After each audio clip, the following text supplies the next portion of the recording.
దేవుడు విడువని వాడు, ఎడబాయని వాడు. ఎప్పుడైనా మారు మనస్సు పొందు. ఇకనైనా యేసు కొరకు జీవించు. పరలోకం నీకు కావాలంటే మగ్దలేని మరియా సమాధిలో వెతుకుతుంది. యేసు కనబడ్డాడు. తోటమాలి అనుకుందంట. కొంచెం దృశ్యంలో మహిమ శరీరాన్ని చూడలేకపోయింది, గమనించలేకపోయింది. ఏడుస్తుందంట. నువ్వు తోటమాలివా? నా ప్రభువుని ఎక్కడుంచావో చెప్పు. ఏడుస్తుంది. అట్టి వేదన ఉన్నవారిని ఆయన దర్శింతాడు.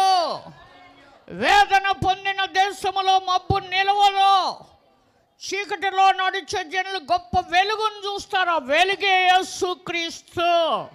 అదే పునరుత్థాన బలం.